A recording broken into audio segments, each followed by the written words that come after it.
اعوذ باللہ من الشیطان الرجیم بسم اللہ الرحمن الرحیم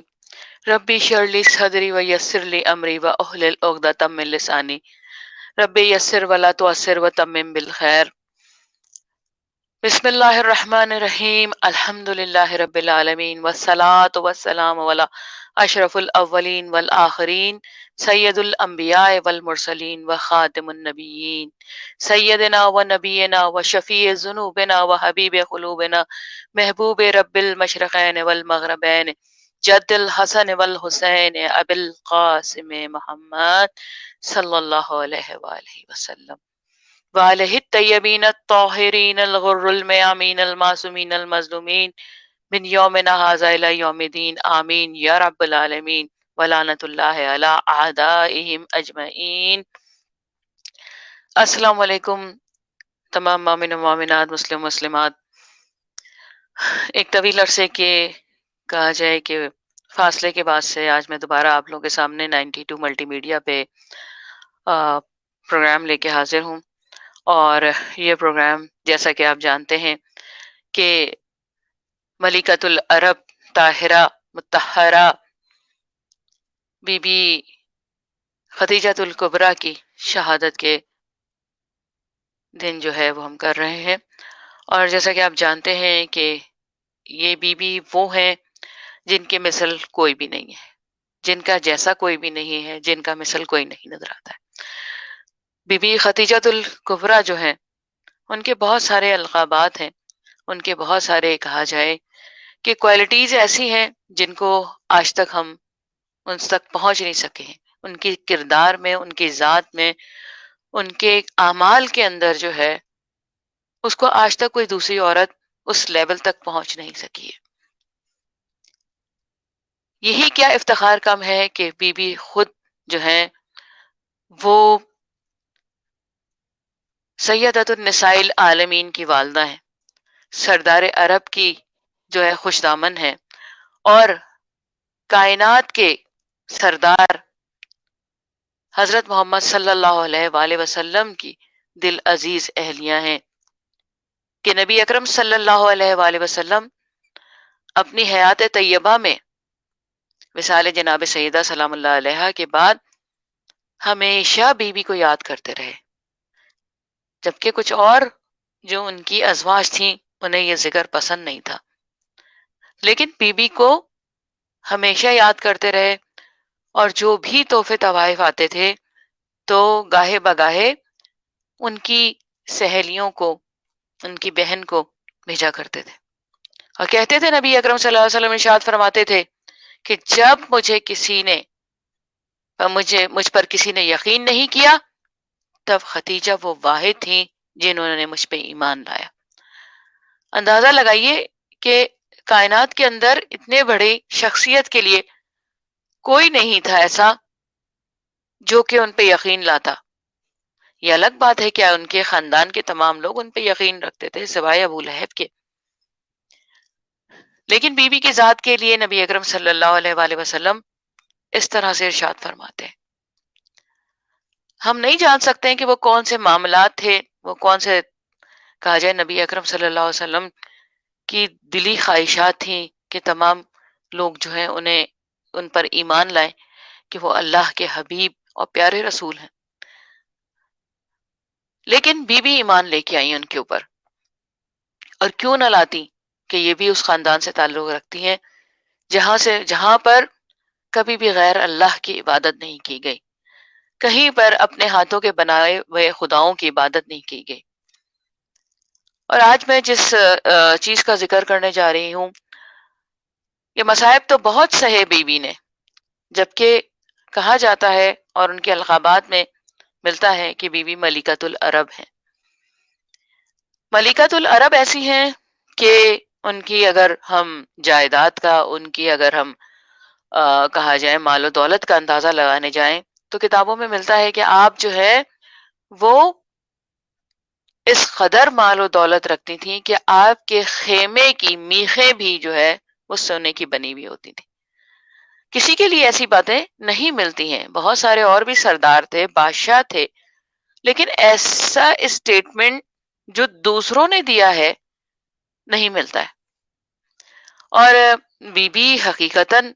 اتنا مال تھا ان کے پاس، اور مال تجارت تھا. یعنی کہ کائنات کے اندر اگر کسی بی بی کی لائف ہسٹری پہ ریسرچ کی جائے اور دیکھا جائے تو پتہ لگے گا کہ کس طرح سے انہوں نے بزنس اسٹریٹجیز کو جو ہے وہ امپلیمنٹ کیا تھا، کہ آپ کا ایک اونٹ جو ہے وہ شام میں زیر بار کیا جاتا تھا، اور مکے میں آپ کا اونٹ جو ہے وہ بار کیا جاتا تھا، اور قطار ٹوٹتی نہیں تھی. یہ سب سے اہم ترین بات ہے. اب دیکھیے کہ اللہ تعالیٰ نے جس چیز کا بھی ذکر کرتا ہے وہ اللہ کی کے حساب سے کچھ کثیر ہوتا ہے، تو اللہ تعالیٰ اس کا ذکر کرتا ہے ضرور. اسی طرح جب ہم دیکھتے ہیں کہ اللہ تعالیٰ نے قرآن پاک میں جو ذکر کیا ہے وہ سورہ والضحیٰ کے اندر پروردگار عالم ایک آیت، 3 لفظوں کی ایک آیت کو بیان کر رہا ہے، اور ارشاد فرما رہا ہے بسم اللہ الرحمن الرحیم وَوَجَدَكَ عَائِلًا فَأَغْنَى، کہ اے نبی صلی اللہ علیہ وآلہ وسلم، کیونکہ مخاطب آپ ہی تھے تو آپ کے لیے پروردگار عالم ارشاد فرما رہا ہے کہ تجھے تنگ دست پایا بس غنی کر دیا. یعنی کہ نبی صلی اللہ علیہ وسلم کے پاس اس قدر مال نہیں تھا کہ آپ اسلام کی ترویج کے لیے جو ہے وہ استعمال کرتے. لیکن کیا ہے کہ جب اللہ نے آپ کو بغیر مال کے پایا، یعنی کہ آپ کے پاس اتنا مال نہیں تھا کہ آپ اسلام کی کہا جائے کہ تبلیغ کے لیے استعمال کرتے، تو اللہ تعالیٰ نے اس کا انتظام کر دیا. اور انتظام کو دیکھیں تو وہ آج پورا اسلام جو ہے وہ جناب ختیجۃ الکبریٰ کے اس مال کے خرچ کرنے پر ان کی جو ہے وہ ان کے سامنے گردن خم کرتی ہے، کہ جس کی وجہ سے آج اسلام پھیلا. اور میں اس واقعے کو بھی بیان کروں گی کہ کس طرح سے بی بی نے اسلام پھیلانے میں نبی اکرم صلی اللہ علیہ وآلہ وسلم کا ساتھ دیا. تو ایون رضا کے اندر اس آیت کے متعلق ہے کہ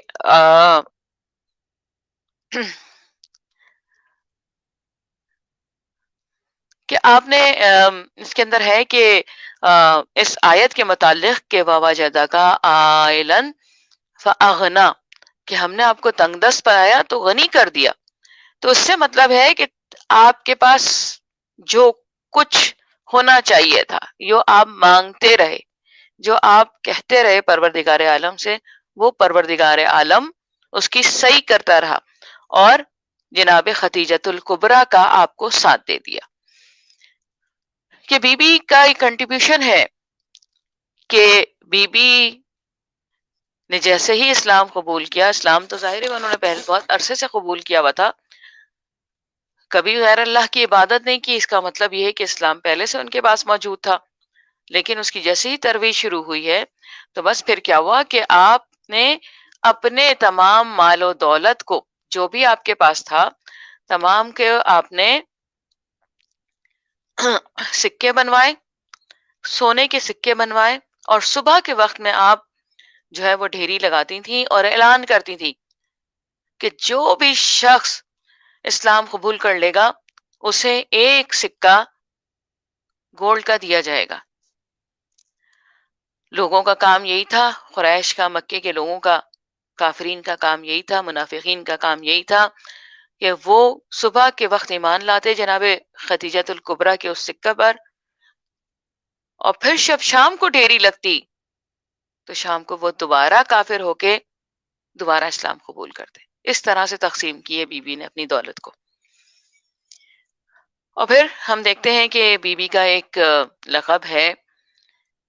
ملیکۃ العرب. اس پہ میں نے پہلے بھی بات کیا ہے اور اس میسج کو عام کرنے کے لیے میں دوبارہ ذکر کر رہی ہوں کہ ملیکۃ العرب کا مطلب ہے کہ بہت زیادہ اپنے کام میں تجربہ رکھنے والی، بہت زیادہ اپنے کام میں طاق ہونے والی، پرفیکشن،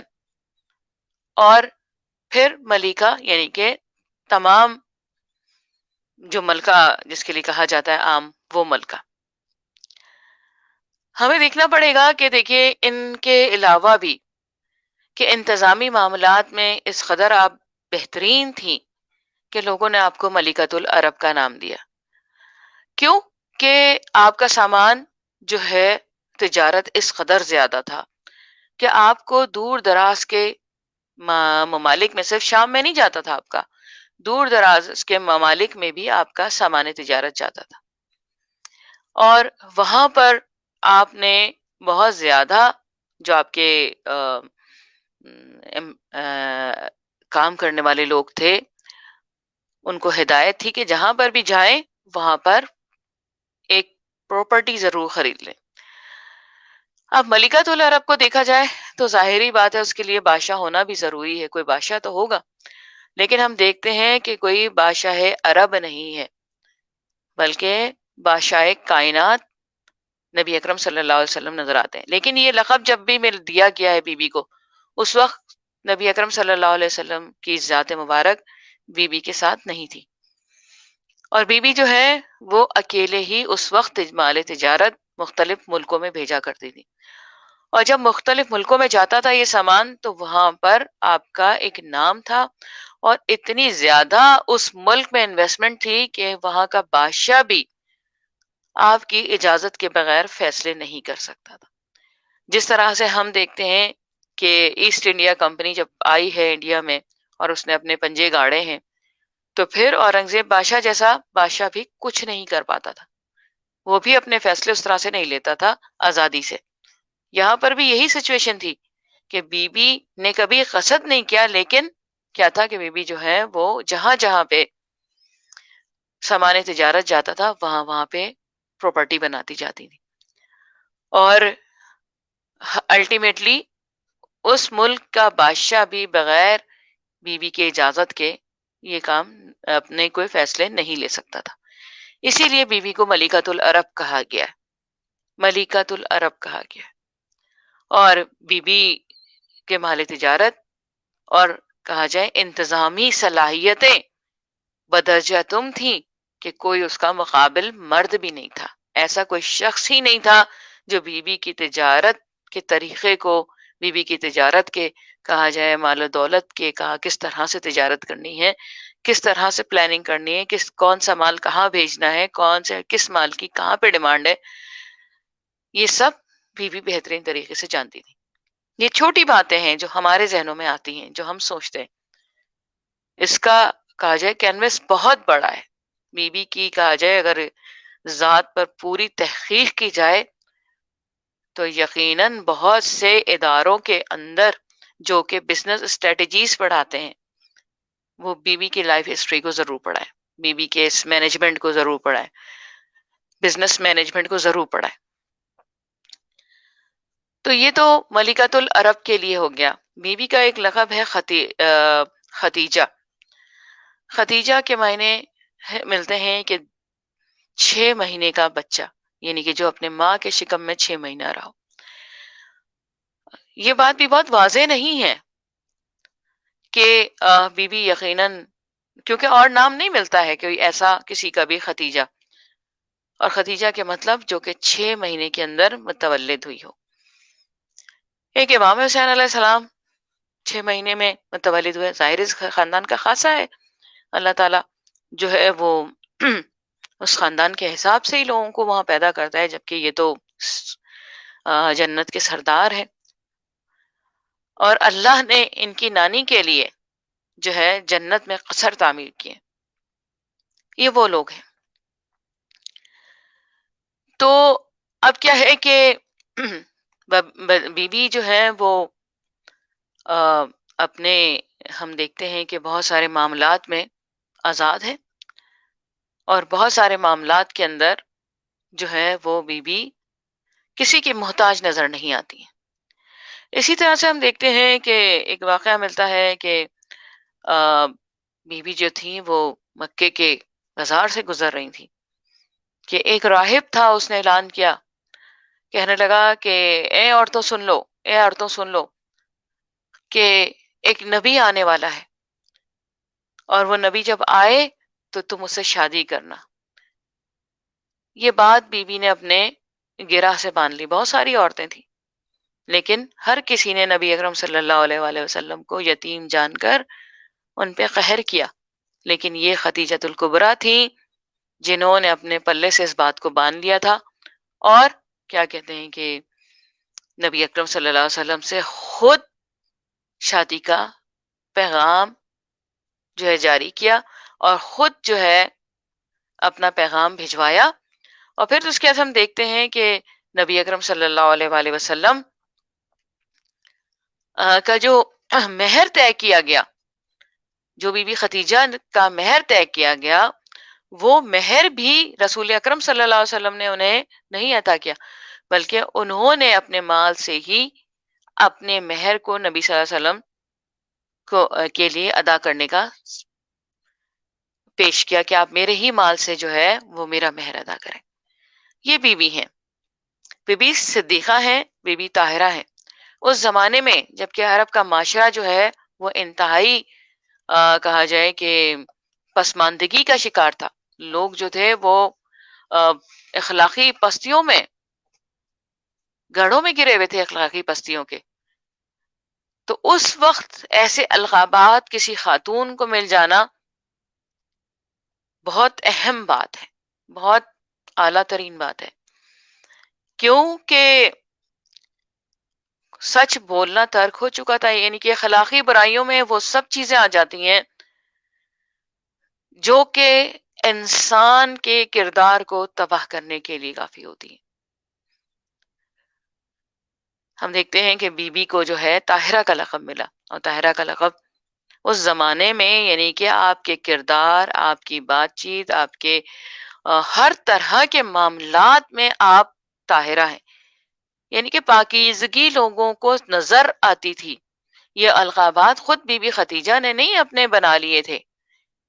ہم لوگ بہت سارے لوگ ہمارے نظر آتے ہیں نا جو بہت سے القابات لگا رہے تھے، لیکن بی بی کو یہ القابات جو ہے وہ مکے کے لوگوں نے دیے تھے۔ وہ جہاں جہاں ان کا مال تجارت جاتا تھا وہاں کے لوگوں نے انہیں دیے تھے۔ تو اس زمانے میں سچ بولنا شائبہ تھا، شاید ہی کوئی سچ بول لے۔ تو کیوں نہ بی بی کا لقب صدیقہ ہوتا، کیوں نہ لقب بی بی کا طاہرہ ہوتا، کہ ان جیسی کاروباری خاتون جو کہ کاروبار کر رہی تھیں، اور کاروبار میں جھوٹ کے بغیر کہا جاتا ہے کچھ چلتا نہیں، لیکن کیا ہے کہ بی بی کو لوگوں نے طاہرہ پایا، یعنی کہ اگر آپ کاروبار بھی کر رہی ہیں تو اس قدر اس میں پاکیزگی ہے کہ لوگ مال دیکھ کے کہہ رہے ہیں کہ ہاں یقیناً یہ خدیجۃ الکبریٰ کا مال ہوگا۔ تو آج اس چھوٹے سے پیغام کے ساتھ کہ جو مصائب ڈھائے گئے شعیب ابی طالب میں، کہ یہاں تک کہ کھانا پینا تک بند کر دیا گیا، تمام راستے مسدود کر دیے گئے، اور وہ سال جس میں حضرت ابو طالب علیہ السلام اور بی بی خدیجۃ الکبریٰ کی شہادت ہوتی ہے، نبی اکرم اسے حزن کا سال قرار دیتے ہیں، غم کا سال قرار دیتے ہیں۔ اور کیوں نہ کریں کہ جو دو اتنی بڑی ہستیاں ہیں جنہوں نے نبی اکرم صلی اللہ علیہ وسلم کی کہا جائے کہ حفاظت کی، اور اشاعت اسلام میں اپنے تن من دھن سے نبی اکرم صلی اللہ علیہ وسلم کا ساتھ دیا، انہیں کیسے نبی اکرم صلی اللہ علیہ وسلم اپنی زندگی میں نہ بار بار ذکر کرتے۔ میں یہاں فراموشگی کی بات نہیں کروں گی، کیونکہ نسیان جیسا مرض نبی کو نہیں ہو سکتا، یہ عام انسانوں کا مرض ہے، نبی ان سب سے افضل ہے۔ اب نبی صلی اللہ علیہ وسلم حزن کا سال قرار دے رہے ہیں، غم کا سال قرار دے رہے ہیں۔ لوگ کہتے ہیں کہ غم نہیں منانا چاہیے، لیکن سنت رسول یہ ہے کہ جو تمہارا چلا جائے اس کا غم ضرور مناؤ، اور یہی نہیں کہ ایک سال منا کے تمام ہو جائے، بس مناتے رہو، یاد کرتے رہو۔ اس کا حق ہے کہ جو کچھ اس نے اپنی زندگی میں تمہارے ساتھ شیئر کیا ہے تم اپنی رہتی زندگی تک بھی اسے شیئر کرو، چاہے کوئی کچھ بھی کہے۔ اور حقیقت یہی ہے کہ سنت رسول بھی یہی ہے کہ سنت رسول پہ بی بی خدیجہ الکبریٰ کہ جس طرح سے رسول اکرم صلی اللہ علیہ وسلم ان کو اپنی زندگی بھر محسوس کرتے رہے، ان کو یاد کرتے رہے، ان کا ذکر کرتے رہے، ہمارا بھی یہ فرض ہے کہ ہم نبی صلی اللہ علیہ وسلم کی سنت کو اپناتے ہوئے ان کے اس عمل کو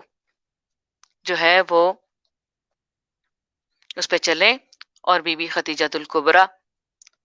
فضول باتوں کے بجائے کہ جی نکاح پڑھایا گیا یا نہیں نکاح پڑھایا گیا، ہمیں یہ پتا ہے کہ پروردگار عالم نے وہ خوبصورت تحفہ رسول اکرم صلی اللہ علیہ وسلم کو عطا فرمایا تھا جو ان کی زندگی میں انتہائی ضروری تھا، کہ مورل سپورٹ بھی تھی اور فائنینشل سپورٹ بھی تھی، کہ بی بی ان کے بغیر تمام لوگ بی بی خدیجہ کو چھوڑ گئے تھے کہ تم نے کس سے شادی کی ہے، ایک مکے کے یتیم سے شادی کر لی ہے۔ وہ خواتین جو کہ جائیداد، جو کہ مال کی وجہ سے بی بی خدیجہ سے ہر وقت جڑی رہتی تھیں، جیسے ہی نبی اکرم صلی اللہ علیہ وسلم سے ان کی شادی ہوئی وہ تمام خواتین دور ہو گئیں، وہ اب پوچھنے نہیں آتی تھیں کیونکہ مال و دولت اسلام کی راہ میں خرچ ہو چکا تھا۔ اب خدیجہ جو تھیں، بی بی خدیجہ سلام اللہ علیہ، ان کے پاس وہ کچھ بھی نہیں تھا سوائے نبی اکرم صلی اللہ علیہ وسلم کی ذات کے۔ اور پھر شعیب ابی طالب میں جس طرح سے ظلم اٹھایا گیا، یہ کہا جاتا ہے کہ تمام لوگ جو تھے وہ پیٹ پہ پتھر باندھتے تھے، یعنی کہ کھانے کو اس قدر تنگی ہو چکی تھی کہ پیٹ پہ پتھر باندھ کے رہتے تھے۔ اندازہ لگائیے کہ جو اس قدر مال و دولت کی مالک ہو، اسلام کی راہ میں جیسے ہی اسلام کو پھیلانے کی بات ہوئی، آپ نے اپنی دولت کو کی پرواہ نہیں کی کہ میرے پاس کمی ہو جائے گی، نہیں، آپ نے اللہ کی راہ میں وہ تمام اپنا مال خرچ کیا۔ اور آج ہم اسلام کو دیکھتے ہیں کہ اسلام جہاں پر بھی موجود ہے، جس جگہ پہ بھی، جس حالت میں بھی موجود ہے، یہ بی بی خدیجہ الکبریٰ کے مال کا کہا جائے اثر ہے کہ وہ چل رہا ہے۔ اسی کے ساتھ مجھے آج کے پروگرام میں اجازت دیجیے، اور ہم تعزیت پیش کرتے ہیں اپنے نبی صلی اللہ علیہ وسلم، سیدۃ النساء العالمین جناب سیدہ سلام اللہ علیہا، حضرت علی علیہ السلام، اور ان کے نواسے شباب الاہل جنہ امام حسن امام حسین علیہ السلام کی خدمت میں، اور خصوصاً امام زمانہ اجل اللہ تعالیٰ فرجہ کی خدمت میں، کہ وہ اس غم کے دن کو، ہماری تعزیت کو جو ہے اپنی بارگاہ میں قبول فرمائے۔ وسلام، سیدہ رباب کاظمی۔